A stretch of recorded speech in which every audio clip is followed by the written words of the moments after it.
Okay, well, we welcome you to another segment. What are we calling this, Frank? Segments. We welcome you to another segment of our exploration into teen brains and how screens and social media are affecting them. We have with us today Rajani, and Rajani, I'm going to let you introduce yourself. You can say whatever you'd like to about yourself, and we'll all believe it. Okay. My name is Rajani Rastogi, and I'm a licensed social worker with about 20 years of social work experience, mainly in a medical hospital setting, and the last 4 years I've been at Hamilton High School as the school social worker. Great. How many students at Hamilton? Hamilton has over 4,000 students. So it's not a little high school, it's a big high school. It's a big high school, Huge, right? yeah. And so you probably get quite a few kids through your office. Yes. I always tell people our high school is busier than a hospital emergency room. Is that right? It's very fast-paced. We have an open door policy. This year we have 2 social workers and 1 ASU social work intern. Mm-hmm. I mean, it's just nonstop. How many students do you see a week or a day or a month? I would say average in a week could be maybe about 35, 40. Yeah. That's a lot. That's a lot. That's a lot. Yeah. Yeah. Yeah. So Sorry. let's talk about some of the issues that those 35 to 40 students a week are bringing in. What do you find yourself addressing more often than not? Most of the time it's mental health issues, from anxiety, depression, and we're seeing a lot more kids with suicidal ideation and lack of just coping skills. You know. We've seen a huge spike in all 3 of those: anxiety, depression, suicidal ideation. Even in the last 4 years, we've watched that really surge. Yes. I'm curious, what are your thoughts on what's contributing to that? I would say a major factor is social media. Let's talk about social media. Yes. How does that contribute to it? Well, with social media, kids, I feel they get their confidence and self-worth. Many of the kids get it from social media. You know, they're looking at social media to make friends. So I think you're going in a really important direction.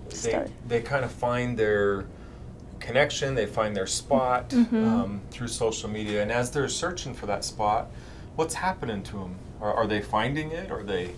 No, I think they're more isolated actually, Yeah. because social media leads to so much, bullying, and they have so much anxiety because they're waiting for those likes, acknowledgments, and but then they see kids having parties on social media that they weren't invited to.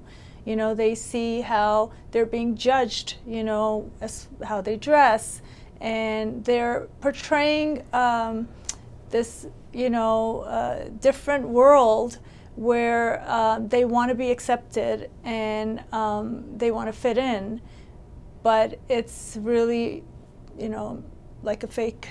What percentage, and just a ballpark figure, of the student body is affected in that negative way? Is it 90% or is it 20% and it just feels like it's 90%? Sure. I think I would say more like, if you're looking at 4,000 students, I would estimate maybe 30%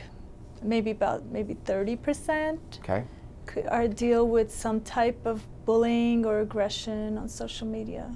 And what about the isolation and the anxiety and is that a bigger percentage, or is that within that 30%?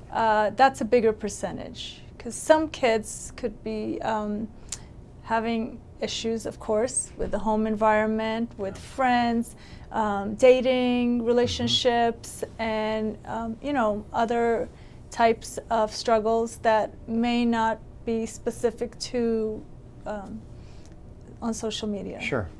There's other stressors besides stress. Yes.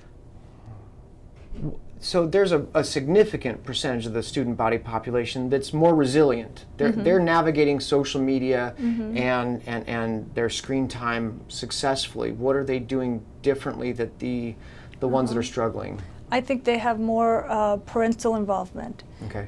Parents are monitoring their social media, their smartphones, they have time limits.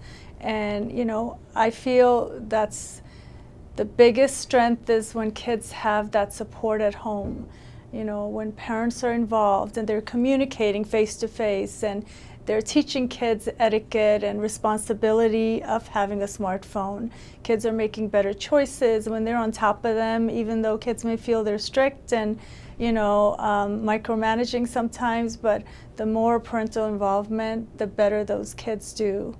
Because they know somebody cares and somebody's, you know, setting structure and guidelines that, you know, that help them kind of navigate everything, you know.